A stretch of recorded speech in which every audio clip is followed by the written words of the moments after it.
साथियों नमस्कार। साथियों, एक चर्चा बहुत जोरों से सोशल मीडिया पर वायरल हो रही है कि आरबीआई 5,000 का नया नोट जारी करने वाला है। लेकिन साथियों, मैं स्पष्ट शुरुआत में ही बता देता हूं कि आरबीआई की ऐसी कोई मंशा नहीं है, ऐसा कोई प्लान नहीं है। लेकिन हम 5,000, 10,000 और 1 लाख के नोट पर चर्चा करते हैं। और 5,000, 10,000 के नोट तो आज़ादी के बाद भी 1978 तक चलते थे। तो ये नोट कब शुरू हुए, क्यों बंद किए गए, इन पर एक छोटी सी चर्चा, और 1 लाख के नोट पर चर्चा।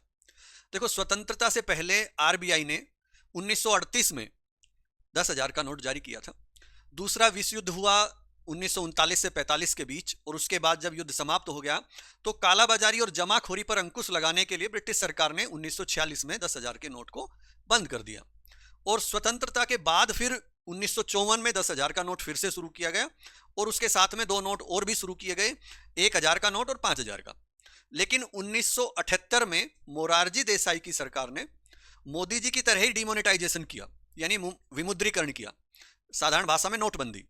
और 10,000, 5,000 और 1,000 के तीनों नोट उस समय बंद कर दिए।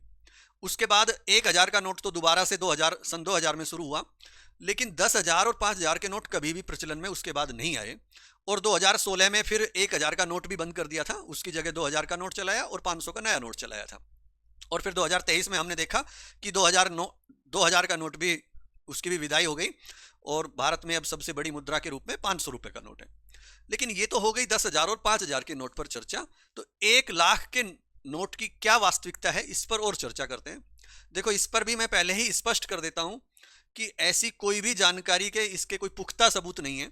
लेकिन सुभाष चंद्र बोस से जोड़कर 1 लाख रुपए के नोट की चर्चा की जाती है।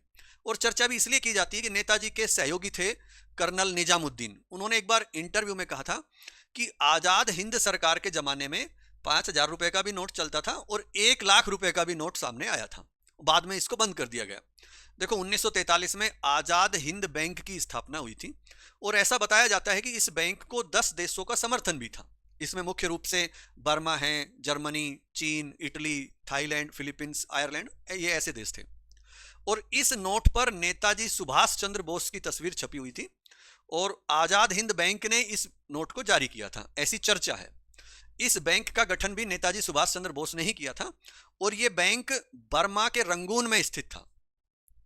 इसी को बैंक ऑफ इंडिपेंडेंस भी कहते थे। और इस बैंक का विशेष रूप से जो काम था वो था कि डोनेशन कलेक्ट किया जाए। डोनेशन कलेक्ट होगी तो फिर उसका जो उपयोग है वो भारत में जो ब्रिटिश राज है उसको, उससे आज़ादी दिलाने के वो पैसे काम आ सके, क्योंकि आज़ाद हिंद फौज का गठन भी इसीलिए किया गया था। तो साथियों, 1 लाख के नोट की जो चर्चा है वो सोशल मीडिया पर बनी हुई है, खूब हम देखते हैं। लेकिन वास्तविकता में मैंने इस पर खूब मैंने ढूंढा है, सर्च किया है। लेकिन ऐसा कोई भी पुख्ता सबूत मुझे नहीं मिला कि जिसके आधार पर हम कह सकें कि 1 लाख का नोट जारी हुआ था। और 10,000, 5,000 के नोट भारतीय रिजर्व बैंक ने जारी किए थे, इसमें कोई भी झूठ नहीं है। ये 1978 में बंद किए गए हैं।